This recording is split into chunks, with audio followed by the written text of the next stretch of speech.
मेरा नाम कैफाला मोहम्मद ज़िक्रुल्लाह शेख है। हम लोग स्कूल जौहर उर्दू हाई स्कूल के तलबा हैं।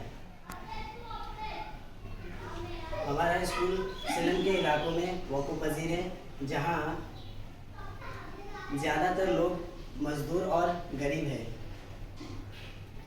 यहाँ दिन ब दिन नशे का इस्तेमाल बढ़ता जा रहा है, जिसके असरात बच्चों पर भी पड़ते हैं। इसकी वजह से हमने एक प्रोजेक्ट तैयार किया है, जिसका इस्तेमाल करके हम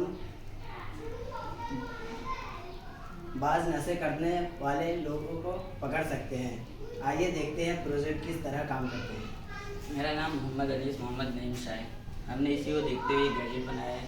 इसका नाम स्मोक डिटेक्टर गैजेट है। जब लोग नशा करते हैं तो ज़्यादातर उन लोग धुआं निकलता है उनसे, तो हमने इसी को देखते हुए बनाया है। ज़्यादातर आजकल स्कूलों में ये होने लगा है, तो बच्चे आजकल कभी स्कूल के पीछे जाके नशा करते हैं तो कभी बाथरूम में, तो हम इसे स्कूल के मुख्तलिफ जगहों पे लगाएंगे। जैसे बच्चे वहाँ पे जाएंगे, नशा करेंगे, धुआं उड़ेगा, जिससे ये बचेगा। जैसे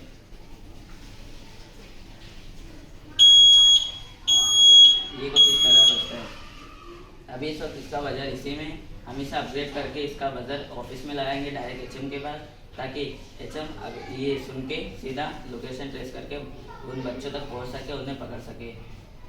उन्हें पकड़ कर काउंसलर में डालेंगे ताकि बच्चे सुधर सके, उनका इलाज होगा और उन्हें इसके नुकसानात बताकर उन्हें रोका जाएगा। मुमकिन है इस चीज़ से बच्चों को नुकसानात समझ में आएंगे और वो नशा छोड़ देंगे। स्टार्ट। और इसी तरह हम इस गैजेट को बाहर आवाम के लगा सकते हैं, बाहर जगह पे, जैसे बड़े लोग नशा करते हैं तो उन्हें हम पकड़ के रहब सेंटर में भेजकर उनका इलाज करवा सकते हैं, ताकि वो भी नशा छोड़ दें। हम लोगों ने नशा को रोकने के लिए बहुत सारे रैली भी निकाले हैं, ताकि उससे नशा बंद लोग नशा रोक दें। और अगर इससे काम नहीं चलाता है तो उन लोग को इस बात का एहसास होगा, ताकि वो नशा रोक दे और हमारे इलाके की जो गंदगी फैलती जा रही है नशे की, वो खत्म हो जाए और हमारा इलाका साफ हो जाए।